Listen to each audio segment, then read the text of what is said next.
Салам достор, байланышта Санчо Бей каналы. Бүгін 2023 жылы шыққан Тоңғұйық аттуу тасманы көрөбүз. Контейнерге камалган каарманыбыз кемеден сууга кулап, боюнда болгондугуна карабай ал жерден куткарылуунун аракетин көрө баштайт. Анда эмесе окуянын аягы кандай болуп бүткөндүгүн сиздер менен чогуу көрөлү. Урматтуу менин көрүүчүм, сиз Россияда туруктуу жашап, иштеп, Кыргызстандагы жакындарыңызга акча жөнөтүп турасызбы? Анда Т-банктын акысыз Black дебиттик картасын тариздеп алыңыз. Караңызчы, туулган жердин табиятынын сүрөтү менен кандай сонун кооздолгон. Бул карта менен сиз эл аралык ыңгайлуу которууларды комиссиясыз аткара аласыз. Бул картаны алсаңыз мындан ары банкка барып кезекке туруунун зарылчылыгы болбойт. Акчаны түздөн-түз тиркемеде которо аласыз. Про жазылуусун кошуп алуу өзгөчө пайдалуу. Аны менен сиз айына 50.000 рубльга чейин комиссиясыз которо аласыз. Мындан тышкары бул картаны алуу менен сиз акчаңызды кыйла үнөмдөй аласыз. Бул карта менен бир нерсе сатып алсаңыз, мисалы дүкөндө айдын аягында сизге 30% чейин кэшбэк түшөт. Башкача айтканда, кетирген акчаңыздын 30%на чейин түздөн-түз картаңызга кайтарып алсаңыз болот. Тиркемеде кайсы чыгымдар үчүн 30%га чейин кэшбэк алууну өзүңүз тандап аласыз. Акча рубль катары келет, аны башка нерсеге жумшай аласыз. Дагы тиркемеде өзүңүзгө ыңгайлуу тилди тандап алсаңыз болот. Өзбек, тажик жана кыргыз тилдери жеткиликтүү. Телефондо жана чатта колдоо кызматы эне тилиңизде көрсөтүлөт. Картаны тариздеп алуу үчүн Россиянын жарандыгы каттоо атүгүл Россиялык сим-карта талап кылынбайт. Картаны чет өлкөлүк телефон номерине каттап, аны РФ аймагында алууга болот. Болгону өтүнмө бериңиз, картаны Россияда сизге ыңгайлуу жерге жеткирип беришет. Картаны тариздөө толугу менен акысыз. Сүрөттөмөдөгү берилген шилтеме аркылуу өтүп, Т-банктын Black дебиттик картасын алыңыз жана жакындарыңызга комиссиясыз акча которуп туруңуз. Испания өлкөсү белгисиз жылдардын бири. Түн бир убакта адамдар чогулуп алышып, контейнерлерди аралап качып жөнөшкөн. Биз ошол адамдардын арасында Мия жана анын күйөөсү Микону көрөбүз. Алар дагы мыйзамсыз аткезчилик менен алектенген адамдарга болгон акчасын берип, жада калса колундагы нике шакегин дагы беришип, контейнерге олтуруп алып качып жөнөшөт. Биз ушул жерде бул адамдар эмне үчүн Испания өлкөсүнөн качып жаткандыгын түшүнө баштайбыз. Көрсө дүйнөдө каатчылык башталып, элдин бардыгы ачарчылыкка кабылышып, дүйнөдөгү 3 өлкөдөн башка бардык өлкөдө кыргын башталат. Анткени бийликтегилер элди бага албастыгын түшүнүп, аксакалдар жана боюнда бар аялдарды жок кылышып, өздөрүнүн элин өздөрү кырып, адамдардын санын азайта башташат. Бирок Ирландия, Исландия жана Норвегия өлкөлөрү каатчылыкка катуу туруштук беришип, өлкөдө дагы деле тынчтык өкүм сүрүп, жакшынакай эле жашоо уланып жаткан. Ошондуктан бул адамдардын бардыгы өлкөсүнөн чыгып Ирландияга качып бара жатышкан эле. Биз ушул жерде каарманыбыз Миянын боюнда бар экендигин билебиз. Анда ал күйөөсү менен сүйлөшүп олтуруп, кыз төрөлүп калыштыгын каалабай жаткандыгын айтат. Анткени буга чейин кыздуу болушу анын атын Ууму коюп, бирок бийлик тараптан болуп жаткан мыкаачылыктын айынан кызын жоготуп алышкан болот. Анда аялынын боюндагы наристесине күйөөсү Нико эгер кыз төрөлө турган болсо Нова коебуз деп аттандап, буйруса жаңы жашоо баштайбыз деп бир аз мөөнөткө бактылуу болуп сүйлөшүп олтуруп калышат. Откройте! Нико!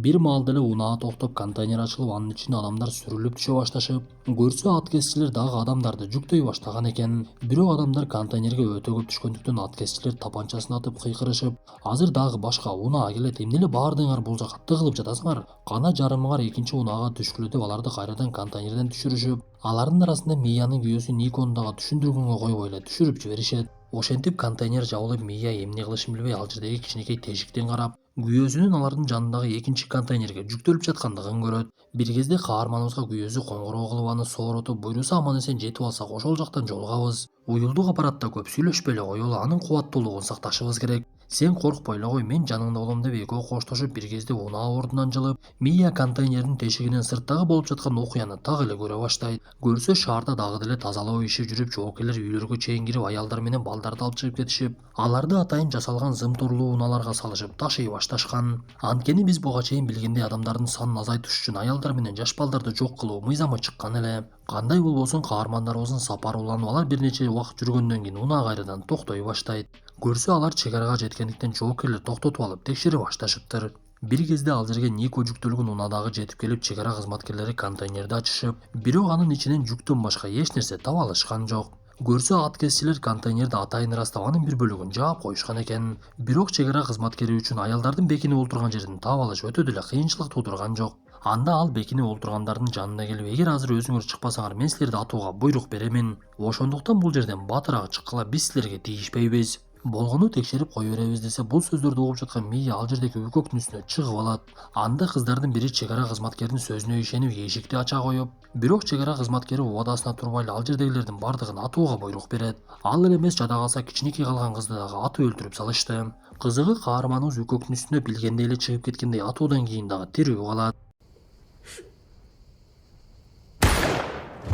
Мындан соң жоокерлер ал жердеги денелерди алып чыгып жууп тазалап, тирүү калган каарманыбызды байкабай эле контейнерди кайрадан жаап салышты. Анда Мия күйөөсү менен байланышканга аракет кылып ага бекингиниң деп буйруп, кандай болбосун унаа ордунан жылып каарманыбыздын сапары уланат.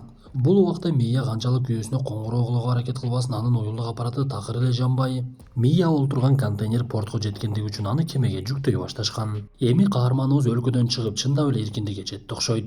Ал контейнерде жалгыз олтуруп алып, бир кезде ал жердеги өлүп калган кыздардын биринин баштыгын таап алып, анын ичинен темир тешей турган шайман, бөтөлкөдө суу, уюлдук аппарат жана кол чырак таап алат. Анын ичинен кийимдер дагы чыккандыктан каарманыбыз аларды кийип алып бир кезде уйкуга кетет. Арадан канча убакыт өтүп, белгисиз айтор кеме катуу борошонго туш болуп, деңизде өтө чоң толкундар пайда болгондуктан кеменин үстүндөгү контейнерлер туруштук бере албай, биринин артынан бири ыргый баштайт. Эсин жоготкон Мия бир нече убакыттан кийин гана эсине келип, контейнердин ичине суу кирип кеткендигин көрүп, бир аз убакыт нез болуп эчтекени түшүнбөй контейнерлердин тешигинен карай баштап, төрт тарабынан тең караса деңизден башка эчтеке көрүнгөн жок. Көрсө, каарманыбыз жайгашкан контейнер дагы деңизге кулап, ичиндеги жүктөр чачылып, бирок бактыга жараша ичине суу толук толбогондуктан чөгүп кете элек экен. Анда Мия уюлдук аппаратынын сынгандыгын көрүп, аны такыр эле ача албай, буга чейин бирөөнүн баштыгынан таап алган уюлдук аппараттын дагы сырсандары болгондуктан ача албай коет. Ошентип эркиндикти каалаган каарманыбыз эми чындыгында туңгуюкка кабылды окшойт. Мия бир аз ойлонуп эле ал жердеги жүк салынган үкөктөрдү ача баштап, алардын ичинен тамак салынуучу желим идиштерди, сыналгы жана кулак чыңгаларды табат. Бирөөсүнүн гана ичинен кийим-кечелерди тапкандыктан кургак кийимдерди кийүүгө жетишти. Анан дагы Мия ичкериге суу киргизип жаткан тешиктерди жамаганга аракет кылып, мындан ары кандай кыймыл кылышын билбей олтурган кезде эле сыртта ызы чуу башталат. Каарманыбыз тешиктердин бирин карап, анын жанында дагы бир контейнер агып келе жаткандыгын көрүп, ал контейнерди 107 сан белгисинен таанып, ага күйөөсү Нико түшкөндүгүн эстейт. Бирок контейнер бат эле чөгүп кетип, каарманыбыз эми чындап эле күйөөсүнөн айрылып калды окшойт. Анткени ал дагы деле канчалык Никого коңгуроо кылган аракет кылбасын, анын уюлдук аппараты такыр эле жанбай жаткан. Анда Мия эмне кылышын билбей ал жердеги таап алган бычак менен тамырын кесип өлүүнү чечип, бирок ошол мезгилде каарманыбыздын ичиндеги наристеси тебинип, аны өлүмдөн сактап калды окшойт. Бул убакта контейнер бир аз кыйшак тургандыктан анын экинчи тарабына суу толо элек болчу. Анда Мия ошол тарапка өзүнү жай ырастайт дагы бир аз эс алууга киришет. Бир мезгилде эле Мия ойгонуп кетсе, контейнер чөгүп, анын ичине суу толо баштап, думчугуп кеткен каарманыбыз ойгонуп кетип, бул нерсе түш экендигин билет. Бирок бул убакта чындап эле суу толо баштап, жанагы жамалган тешиктер ачылып кеткен экен. Анда Мия бул жолу тамак салынуучу желим идиштердин резинкалары менен тешикти жамап, андан соң үкөктөрдүн дагы бирин ачып, анын ичинен ичимдиктерди табат. Мындан соң каарманыбыз үкөктөрдү контейнердин бир тарабына жылдырып, аны дагы кыйшайтып, үкөктөрдүн биринен тапкан шлангы менен контейнердин ичиндеги сууну азайта баштады. Бул аралыкта ал кайра Никого коңгуроо кылып, бирок уюлдук аппараттын сигналы такыр эле жоголуп кеткендигин байкап, буга чейин баштыкта табылган тамак аштарды тизип алып, аларды үнөмдөө жолун изилдей баштайт. Ошол мезгилде эле каарманыбызга бейтааныш номерден коңгуроо келе баштайт. Бул Миянын күйөөсү Нико экен. Көрсө, аларды алып келе жаткан аткезчилер эркектерди алдап контейнерден түшүрүп салыптыр. Ал Миянын абалы жөнүндө билип, мен сени сөзсүз куткарамын деп каарманыбызга күч-кубат берип, балабыз үчүн аракет кылгының, мен сени сөзсүз табамын. Уюлдук аппаратыңдын кубаттуулугун үнөмдөгүң деп Мия менен коштошот. Ошентип каарманыбызда бир аз болсо дагы күч-кубат пайда болуп, бирок балелер ошону менен эле токтоп калган жок. Бир мезгилде Мия контейнердин тешигин карап, сыртта бороон башталгандыгын байкап, ал аз келгенсе үстөккө босток болуп толгото дагы баштайт. Ошентип Мия башка арасы жок экендигин түшүнүп, ал жерде өзүнүн күчү менен төрөп, бирок наристеси үн чыгарбай жаткандыктан каарманыбыз анын жонун чапкылап жатып, кичинекей кызы ыйлап дагы жиберет. Ошентип эми жалгыз жанын кантип сакташты билбей жаткан каарманыбыз эми кичинекей кызы Нова экөөнүн өмүрүн сакташ керек болот. Анда Мия кургак кийимдердин бардыгын наристесине төшөк кылып берип, наристеси кечке эле ыйлай бергендиктен ал жердеги темир теший турган шайманды көрүп, контейнерден чыгуунун жолун издейт. Бирок аны менен тешиш оңой эмес болгондуктан бир-эки жолу тешип кайрадан эс алууга туура келип, ортолугунда ыйлап жаткан наристесин караганга туура келип, ансыз деле күчтөн тайган каарманыбыз такыр эле алсыз боло баштайт. Мия ошондой күндөрдүн биринде курсагы катуу ачкандыктан өзү деле байкабай үнөндөп жаткан тамагынын бардыгын жеп салат. Бир кезде каарманыбыз өзүнө келип эмне кылып койгондугун түшүнбөй, шайманы менен контейнерди тешүүнү уланды. Бир кезде анын кубаттуулугу дагы түгөнөт. Бирок бул убакта темир толугу менен тешиле элек болчу. Анда Миянын үмүтү үзүлүп, бардык нерсени ыргытына баштап, буга чейинки бычакты көрүп калып, аны колдонуп колу канап алы кеткендигине карабай эле жанагы темирди андан нары кесе баштайт. Ошентип арадан дагы күндөр өтүп, жээнге эчтекеси жок Миянын курсагы өтө катуу ачып, буга чейин желим идишке салып койгон, өзү төрөгөн учурда өзүнүн денесинен чыккан чел кабыкты издей баштайт. Анда ичи курулдап, курсак ачып, такыр болбой калган каарманыбыз жанагы өзүнөн чыккан чел кабыкты өзү жей баштады. Ошол мезгилде эле бир түшүнүксүз үндөр чыгып, деңиздеги жандыктардын бири контейнерге тийише баштагандыгын көрөбүз. Анда каарманыбыздын наристеси ыйлап, Мия жини келип чыгач менен контейнерди ургулап, бул жерден кеткиниң деп кыйкыра баштаган кезде гана жанагы жандык кетип калды окшойт. Бул убакта Миянын деңизге түшүп кеткендигине 6 күн толгон болчу. Ал бычагы менен темирди кесүүсүн улантып, акыр аягы бычагынын миздери дагы сынып жок болот. Бул убакта Миянын иче турган таза суусу дагы түгөнүп, анын такыр эле башы айлана баштап, көзүнө ар кайсы нерселер көрүнүп, жоготуп алган улуу кызы Уму дагы көрүнө баштайт. Бир мезгилде күйөөсү Нико дагы көрүнүп, ошол мезгилде эле каарманыбыз кайрадан эле ойгонуп кетти. Көрсө, бул убакта жамгыр жаап, контейнердин тешигинен жамгырдын суулары ичкериге кире баштаптыр. Анда Мия убакыттан пайдаланып желим идиштерге сууларды толтуруп, андан соң жамгырдын суусунан өзү дагы ичип, моокумун кандырды. Ошол мезгилде ага жаңы ой келип, жанагы тешип жаткан темирин ирейтүүнү чечет. Мия буга чейин үкөктөр байланып турган жипти алып, тешип жаткан темирине ээлеп, жипке өзү асылып, темирди ирейтип, чындап эле ою толугу менен ишке ашты окшойт. Анда Мия болуп жаткан окуялардан бери биринчи жолу жылмайып, наристеси менен сыртка чыгып, бир аз болсо дагы күндүн алдында көңүлдөрү ачылып калат. Мындан соң каарманыбыз кичинекей кызынын атайын жасалган жалаягын алмаштырып жатып, аны сууга ыргытып, ал жердеги балыктардын сүзүп жүргөндөн көрө оюна бир нерсе келе түшөт. Каарманыбыз дароо эле бар нерсесинен балык тутууга шайман жасап, бирок канчалык аракет кылбасын, эч эле балыктарды тута албай койду. Анда Мия шашылып эле контейнердин ичиндеги сыналгылардын биринин экранын сындырып, аны менен учага белги берем деп жатып, шашылып эле контейнердин өзү кескен жерине санын айырып алат. Ошентип ал экрандын сыныгын күнгө чагылыштыргандыгына карабай, учактагылар ага такыр эле маани бербей, бирок эми башка маселе пайда болуп, кесилген жерин тигүүгө туура келет. Мия буга чейин таап алган ичимдиктен кесилген жерине коюп, сыналгынын темирлеринин бирин ийне кылып ооруганына карабай кесилген жерин тигет. Мындан соң каарманыбыз кулак чыңгыларды карап отуруп, анын оюна бир нерсе келди окшойт.